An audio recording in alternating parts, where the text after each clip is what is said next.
feeling ko may mga episodes, no, na may stress kayo kasi parang feeling ko bumabalik pa sa isip nyo yung mga negative na nangyari. Especially guys, if you are someone na pinahirapan ng husto. Kumbaga sinadya, there may be a person na talagang sinadya, nasaktan ka, mga kapiksi, and parang although you're trying to heal and you're trying to move on, pero parang itong tao na to, yung nananadya talaga, yung provoking you.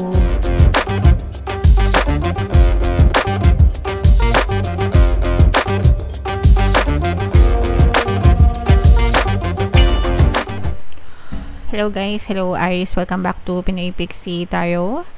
Ang pamagatang episode natin for tonight is monthly Taroscope para ngayong October para sa Aries, Sun, Moon, Rising, Sign, and Venus. Sa dulo ng video guys, magkakaroon tayo ng yes or no, pick a card reading. Ito yung deck na gagamitin natin. Pwede kayong magtanong ng isang tanong answerable by yes or no, tapos titingnan natin yung sagot ng tarot sa inyo. So sa dulo ng video yan guys, kaya make sure na tapusin yung video. So unahin natin tong deck na to. Tingnan natin yung mga mensahe sa inyo ng inyong mga gabay. Wow! So unang-una pa lang guys, yes na agad. And then meron tayong recovery. And then meron tayong forgiveness. So ito guys, meron na agad tayong yes, no? Pero mamaya magkakaroon ulit tayo ng yes or no pick a card reading. So pag yes yung lumabas dito, ibig sabihin yes na yes talaga. And kapag no naman, hindi siya no, maybe siya. Okay? So yan. So yes. Tingnan natin mamaya, mako-confirm natin sa dulo ng video. And then, we have for recovery. Mga kapigsi, no? Maganda ito kasi for some of you, ibig sabihin ito, unti-unti na nakaka-recover kayo sa buhay nyo, sa mga pinagdadaanan nyo guys. Whatever, kung ano man yung pinagdadaanan yung problema sa buhay. Pwedeng financial problems, love problems, health problems, job problems, school problems, whatever mga kapiksi. Pero ibig sabihin yan, unti-unti na kayong naka-recover, unti-unti nyo na siyang nalalampasan.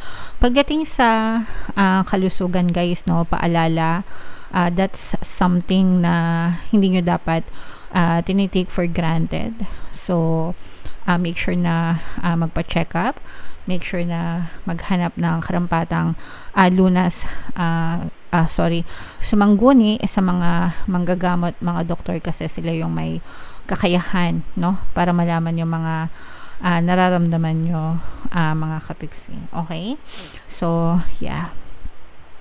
And then we have forgiveness. So, this will not resonate with all mga kapiksi, pero if feeling nyo nakaka-resonate kayo, kung merong may mga kagalit, kasamaan ng loob, ganyan, magpa-check up, sorry.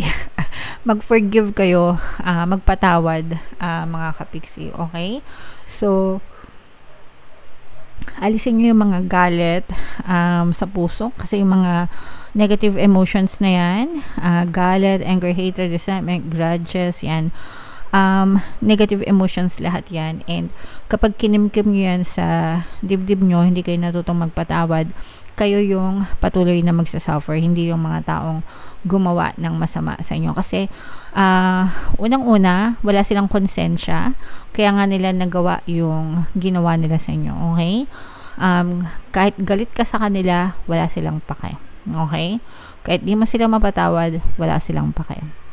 So, bakit nyo hahayaan na mag-suffer kayo dahil dun sa mga pasakit na ginawa nila sa inyo?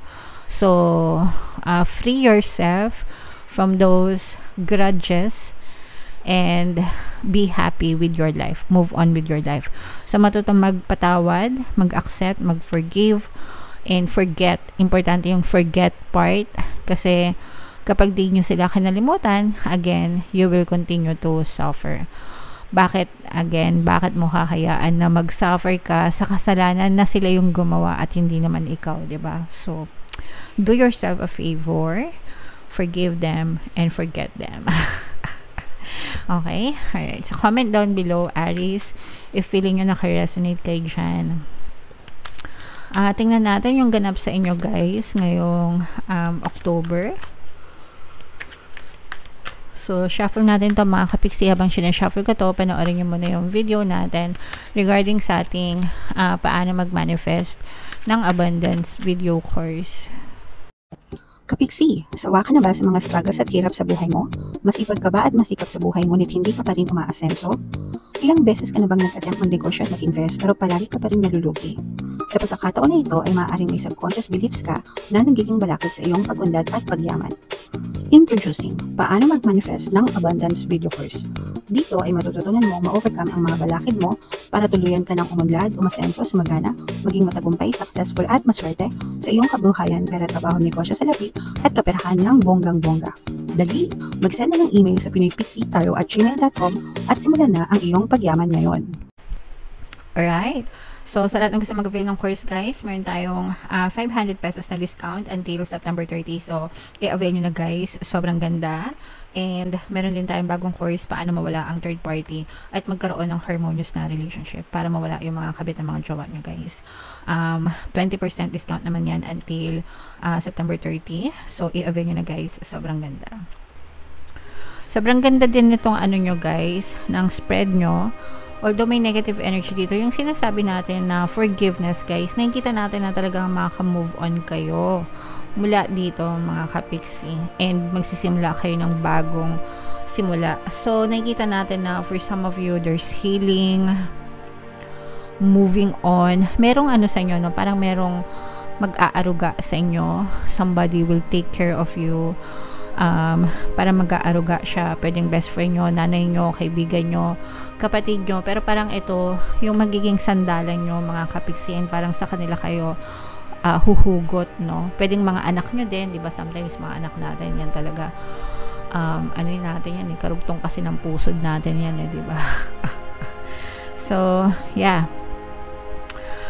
For some of you, parang there's going to be somebody na yayakap sa'yo, hindi ka papabayaan hanggang sa tuluyan kang maka-move on, tuluyan kang maka-recover dito sa mga emotional pain mo. So, nakikita natin na there's going to be a lot of healing for you, and ito ay magsisignify ng bagong simula, bagong chapter ng buhay nyo, mga kapisi. Although for some of you, parang feeling ko may mga episodes, no, na may stress kayo kasi parang feeling ko bumabalik pa sa isip nyo yung mga negative na nangyari, especially guys if you are someone na pinahirapan ng husto. Kumbaga sinadya, there may be a person na talagang sinadya na saktan ka, mga kapiksi, and parang although you're trying to heal and you're trying to move on, pero parang itong tao na to, yung nananadya talaga, yung provoking you, in short, gusto niyang magalit ka. And kapag pinapatulan mo to, lalo siyang natutuwa. So, silence is the best way to deal with this person, kasi the more na pinapansin mo siya, the more na gagalitin ka nitong tao na to, mga kapiksi. So, para manahimik siya and tumigil siya, wag mo siyang pagbuhusan ng panahon and keep on moving forward. Maraming tao nagmamahal sa'yo. So, kapag naka-recover ka, mga kapiksi, you will become fully happy and satisfied. Tsaka ma-realize mo how abundant you are pagdating sa pag-ibig. So, there may be one person na galit sa'yo, na pinahihirapan ka, pero all others sa paligid mo, yung iba, as in mahal na mahal ka, supporting you. So, doon mo mararamdaman yung presence nila. Ay, hindi pala ako nag-iisa. Sayang lang pala yung oras ko dito sa isang tao na to. Marami pa palang tao na nagmamahal sa akin. Marami pa palang tao na sumusuporta sa akin. Marami pa palang tao na kailangan ako. So, I will live up for them. So, parang ganun, mga kapiksi. Okay? And, yun nga, guys, yung iba sa inyo, guys, parang medyo mag-ingat din kayo kasi parang feeling ko, ano tawag dito? Mata. Maraming mata na nakatingin sa'yo. Okay? Maraming mata, ibig sabihin nag-o-observe. Pwedeng sa trabaho nyo, mga kapiksi. So, you have to be very, very careful kasi baka merong parang spy ba? No? Parang may spy na parang inaantay na magkamali ka or something like that.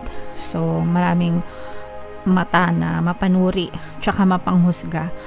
As long as hindi ka naman affected, mga kapiksi, no, dead ma lang sa kanila. Basta wala kayong inaapakan na ibang tao. So be careful na lang guys sa mga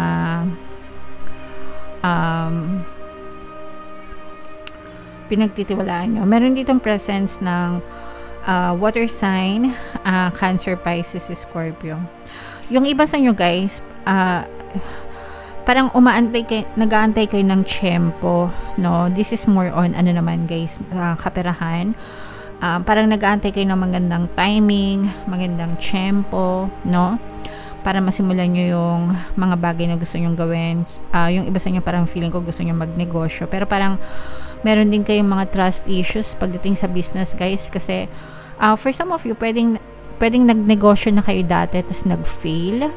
Ibig sabihin, baka nagsubok na kayo magtayo ng negosyo dati, tapos nalugi, ganyan, hindi kumita. So, ngayon, parang gusto nyo ulit gawin, pero nandun yung parang, naku, baka ganito na naman yung mangyari. May mga ganun kayong doubts. So, but, parang this time, you will get what you deserve. So, you have to trust the universe, mga kapiksi. Okay? Syempre, paghandaan nyo mabuti, pag-aralan nyo mabuti, pagplanuhan nyo mabuti. Kasi at the end of the day, depende pa rin yan sa kilos nyo, sa effort nyo, sa mental diet nyo, diba? Kung ano yung magiging resulta. So, positive lang mga kapiksi, and always tell yourself na everything is always working out in my favor, no? Para maging matagumpay yung mga business na yan. Yung iba sa inyo guys, para meron din pala kayong travel opportunity ngayong etong season na to. So kung nagbabala kayo mag-travel mga kapiksi, yung iba naman feeling ko nagsisave pa lang for travel. So go nyo lang. So i-mind nyo na yan guys. Mind abundance of love, healing, forgiveness, yan talaga. Mga bagong simula, travel, simula sa negosyo, yan. I-mind nyo yan guys sa comment section. Yan yung mga positive energies sa reading nyo mga kapiksi. Sa reading natin guys, accentuate natin palagi yung positive, no? Yung mga negative, magsiserve siya as warning sa inyo para alam nyo yung blocks nyo so you can overcome it. Okay? So, tingnan natin. Ito na yung inyong yes or no pick a card reading guys. So, huminga kayo ng malalim. Tapos, itanong nyo sa isip nyo yung tanong na gusto nyong malaman for October. And then, pili kayo ng isang card, guys. Habang sinashuffle ko to, pwede kayo mag-join sa ating membership program, guys, sa ating community. I-click nyo lang yung link sa baba o kaya dito sa taas lalagay natin. Kapag member na kayo, magkakaroon kayo ng access sa mga videos natin regarding manifestation using the power of your subconscious mind and law of attraction para matuto kayong mag-manifest, guys. So, ito yung ating mga deck cards, guys. Again, huminga na malalim, tapos itanong nyo yung tanong sa isip nyo, and then pili kayo ng isang card. Kung card 1 ang napili nyo, ang sagot sa tanong nyo ay yes. Kung card 2 naman, ang sagot sa tanong nyo ay no. And kung card 3 naman, so meron pala tayong yes dito, guys, sorry. So, kung number 1, yes, yes talaga. Kung number 2, ito ay no. So, ito ay maybe, mga kapigsi. Okay? And then, kung number 3 naman, yes din ito, guys. Okay? So, yes, maybe, yes. Alright?